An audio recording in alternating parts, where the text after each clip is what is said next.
ਟੁਕੜੀ ਜਗ ਤੋਂ ਨਿਆਰੀ। ਇਹ ਕਾਵਿ ਰਚਨਾ ਭਾਈ ਵੀਰ ਸਿੰਘ ਜੀ ਦੀ ਹੈ। ਭਾਈ ਵੀਰ ਸਿੰਘ ਜੀ ਨੂੰ ਕਵੀਆਂ ਦਾ ਸਿਰਤਾਜ ਕਿਹਾ ਜਾਂਦਾ ਹੈ। ਆਪ ਨੇ ਇਸ ਕਵਿਤਾ ਵਿੱਚ ਕਸ਼ਮੀਰ ਦੀ ਸੁੰਦਰਤਾ ਬਾਰੇ ਬਿਆਨ ਕੀਤਾ ਹੈ। ਅਰਸ਼ਾਂ ਦੇ ਵਿੱਚ ਕੁਦਰਤ ਦੇਵੀ ਸਾਨੂੰ ਨਜ਼ਰੀ ਆਈ, ਹੁਸਨ ਮੰਡਲ ਵਿੱਚ ਖੜੀ ਖੇਡਦੀ, ਖੁਸ਼ੀਆਂ ਸ਼ੈਬਰ ਲਾਈ। ਭਾਈ ਵੀਰ ਸਿੰਘ ਜੀ ਕਹਿੰਦੇ ਹਨ ਕਿ ਅਸਮਾਨ ਦੇ ਵਿੱਚ, ਅਰਸ਼ਾਂ ਦੇ ਵਿੱਚ ਮੈਨੂੰ ਕੁਦਰਤ ਦੇਵੀ ਨਜ਼ਰ ਆਈ। ਕੁਦਰਤ ਨੂੰ ਦੇਵੀ ਕਿਹਾ ਗਿਆ ਹੈ, ਨੇਚਰ। ਹੁਸਨ ਮੰਡਲ ਵਿੱਚ ਖੜੀ ਖੇਡਦੀ, ਭਾਵ ਹੁਸਨ ਮੰਡਲ ਸੋਹਣੇ ਵਾਤਾਵਰਨ ਵਿੱਚ ਖੜੀ ਹੋਈ ਖੇਡ ਰਹੀ ਹੈ, ਜਿੱਥੇ ਖੁਸ਼ੀਆਂ ਨੇ ਰੌਣਕ ਲਾਈ ਹੋਈ ਹੈ, ਸ਼ੈਬਰ ਲਾਈ ਹੋਈ ਹੈ, ਭਾਵ ਰੌਣਕ ਲਾਈ ਹੋਈ ਹੈ। ਦੌੜੀ ਨੇ ਇੱਕ ਮੁੱਠ ਭਰ ਲਿੱਤੀ, ਇਸ ਵਿੱਚ ਕੀ ਆਇਆ। ਉੱਥੇ ਖੇਡਦੀ ਹੋਈ ਕੁਦਰਤ ਦੇਵੀ ਨੇ, ਦੌੜਦੀ ਹੋਈ ਨੇ ਇੱਕ ਮੁੱਠੀ ਭਰ ਲਈ ਅਤੇ ਇਸ ਵਿੱਚ ਕੀ ਆਇਆ। ਇਸ ਮੁੱਠੀ ਵਿੱਚ ਉਸਨੇ, ਕੁਦਰਤ ਦੇਵੀ ਨੇ ਕੀ ਭਰ ਲਿਆ। ਇਸ ਦਾ ਬਖਾਨ ਉਹਨਾਂ ਨੇ ਇਸ ਤਰ੍ਹਾਂ ਕੀਤਾ ਹੈ।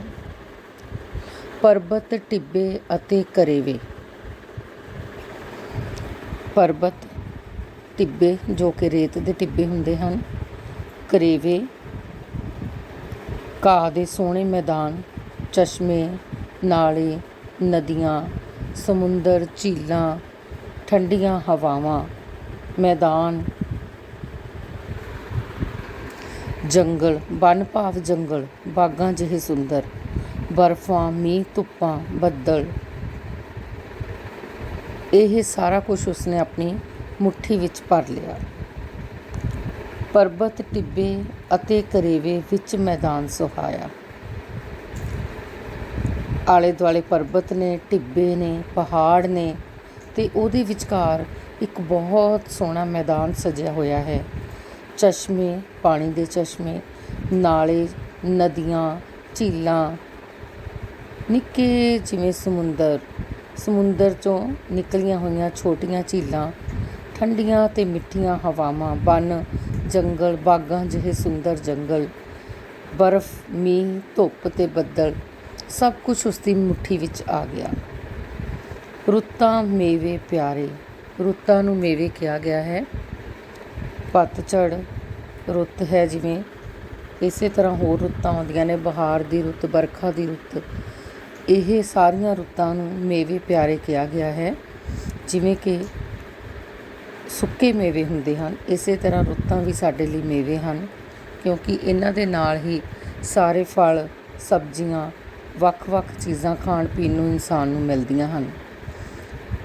ਅਰਸ਼ੀ ਨਾਲ ਨਜ਼ਾਰੇ ਆਏ, ਉਸ ਮੁੱਠੀ ਵਿੱਚ ਸਾਰੇ।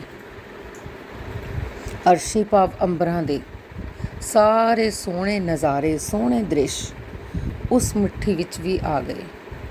ਉਸ ਮੁੱਠੀ ਦੇ ਵਿੱਚ ਅੰਬਰਾਂ ਦੇ ਸਾਰੇ ਨਜ਼ਾਰੇ ਵੀ ਆ ਗਏ। ਸੋਹਣੀ ਨੇ ਅਸਮਾਨ ਖੜੋ ਕੇ, ਧਰਤੀ ਵੱਲ ਤਕਾ ਕੇ।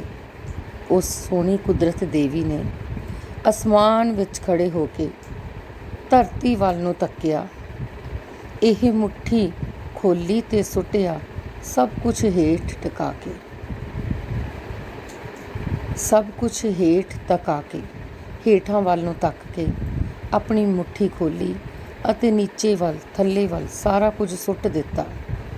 ਜਿਸ ਥਾਵੇਂ ਧਰਤੀ 'ਤੇ ਆ ਕੇ ਇਹ ਮੁੱਠੀ ਡਿੱਗੀ ਸਾਰੀ, ਜਿਸ ਜਗ੍ਹਾ ਦੇ ਉੱਤੇ, ਧਰਤੀ ਦੇ ਉੱਤੇ ਆ ਕੇ ਇਹ ਉਸਦੀ ਮੁੱਠੀ ਜਿਹੜੀ ਹੈ, ਜੋ ਉਸਨੇ ਉੱਪਰੋਂ ਸੁੱਟੀ ਸੀ, ਡਿੱਗੀ, ਉਸ ਥਾਂੋਂ ਕਸ਼ਮੀਰ ਬਣ ਗਿਆ, ਟੁਕੜੀ ਜਗ ਤੋਂ ਨਿਆਰੀ।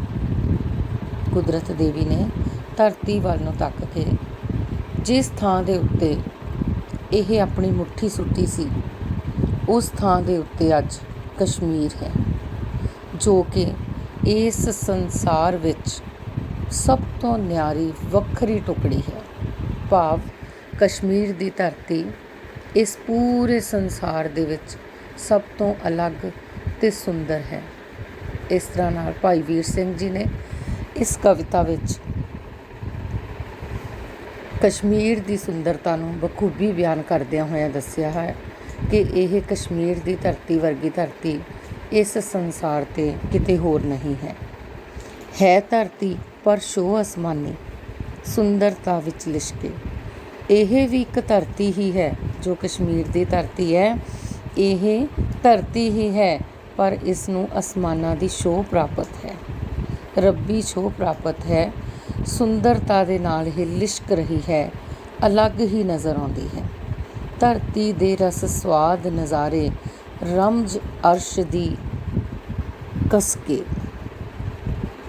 ਇਸ ਜੱਗ ਦੇ ਸਾਰੇ ਰਸ ਸਵਾਦ ਨਜ਼ਾਰੇ ਜਿਹੜੇ ਕਿ ਅੱਖਾਂ ਨੂੰ ਚੰਗੇ ਲੱਗਣ, ਅੱਖਾਂ ਨੂੰ ਅਟਰੈਕਟ ਕਰਨ ਵਾਲੀਆਂ ਚੀਜ਼ਾਂ, ਜਿਵੇਂ ਕੋਈ ਸੁੰਦਰ ਚੀਜ਼ ਦੇਖ ਕੇ ਕੁਦਰਤ ਦੇ ਵਿੱਚ ਅਸੀਂ ਜਾਂਦੇ ਹਾਂ, ਉੱਥੇ ਸਾਨੂੰ ਪਾਣੀ ਦੇ ਝਰਨੇ, ਚਸ਼ਮੇ, ਫੁੱਲ, ਝੀਲਾਂ ਵੇਖ ਕੇ ਅੱਖਾਂ ਨੂੰ ਵਧੀਆ ਲੱਗਦਾ ਹੈ। ਇਸੇ ਤਰ੍ਹਾਂ ਸਾਰੇ ਰਸ ਸਵਾਦ ਇਸ ਜੱਗ ਦੇ, ਇਸ ਧਰਤੀ ਦੇ, ਕਸ਼ਮੀਰ ਦੇ ਉੱਤੇ ਆ ਗਏ। ਰਮਜ ਅਰਸ਼ ਦੀ ਕਸਕੇ। ਹੈ ਤਾਂ ਇਹ ਧਰਤੀ ਹੀ ਹੈ ਪਰ ਇਸ ਨੂੰ ਵੇਖ ਕੇ ਇਸ ਤਰ੍ਹਾਂ ਕਸਕ ਪੈਂਦੀ ਹੈ ਜਿਵੇਂ ਰੱਬ ਦੀ ਛੋਹ ਪ੍ਰਾਪਤ ਹੋਵੇ ਅਤੇ ਕਿਸੇ ਸਵਰਗ ਨੂੰ ਵੇਖ ਲਿਆ ਹੋਵੇ। ਇਸ ਤਰ੍ਹਾਂ ਇਸ ਕਵਿਤਾ ਵਿੱਚ ਭਾਈ ਵੀਰ ਸਿੰਘ ਜੀ ਕਸ਼ਮੀਰ ਦੀ ਸੁੰਦਰਤਾ ਨੂੰ ਵੇਖ ਕੇ ਜੋ ਮਹਿਸੂਸ ਕਰ ਰਹੇ ਸਨ, ਉਹਨਾਂ ਨੇ ਉਹੀ ਸ਼ਬਦਾਂ ਵਿੱਚ ਬਿਆਨ ਕੀਤਾ ਹੈ।